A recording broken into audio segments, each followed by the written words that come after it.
Let's get into the Giants, though. Now we talked enough about,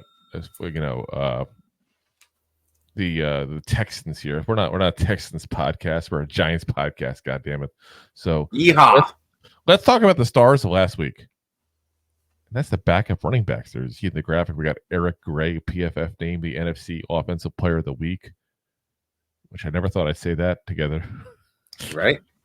It's a phrase I never thought come out of my mouth.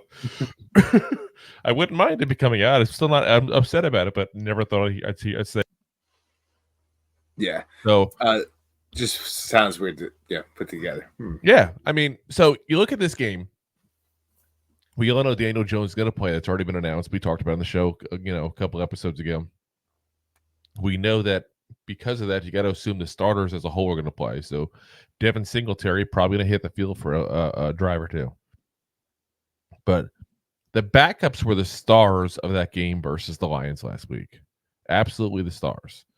All three of them, Eric Gray, Tyrone Tracy Jr., Dante Turbo Miller. Turbo. But now you look at this, situation going on there in that room, and guys, we talked about on the episode we just had up yesterday. There's been some major issues with this running back room. You got Dante Miller is dealing with the hamstring issue. Tyrone Tracy Jr. has the lower ankle sprain that luckily we, knock on wood there, avoided a large potentially season-ending injury like that. Luckily, he's not a Viking, so he got healthy. But now you have a chance for Eric Gray to go ahead and repeat what he did last week. You have Dante Miller, if he's able to play, get a chance to get even more playing time, which is key for a guy who's been out for 2 years basically of football. I mean, he had like 6 carries 2 years ago. I'm not going to count that as really actually time on the field there.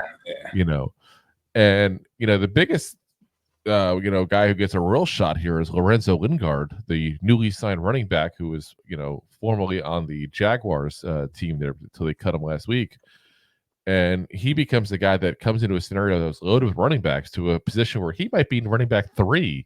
Worst case, he's 4, but maybe even 3 in this game, which means he'll definitely get some playing time, get a chance to audition for either the NFL as a whole or the Giants to potentially look at him as a practice squad player, because I don't think he's going to make the roster with anything.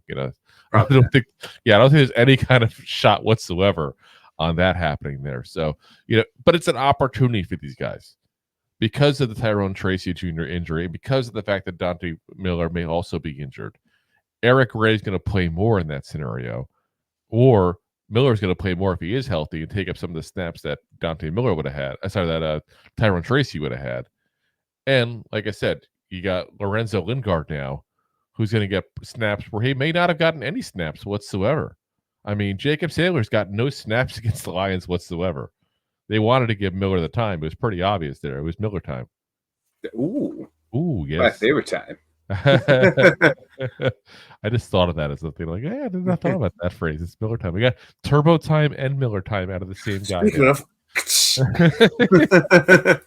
But like I said, that's gonna be a fun thing to watch and see what happens there. If you like that clip, then you will love the full episodes too. Find us on your favorite podcast app and look for us on all your favorite social media platforms. Thanks so much. Please, I'm begging you.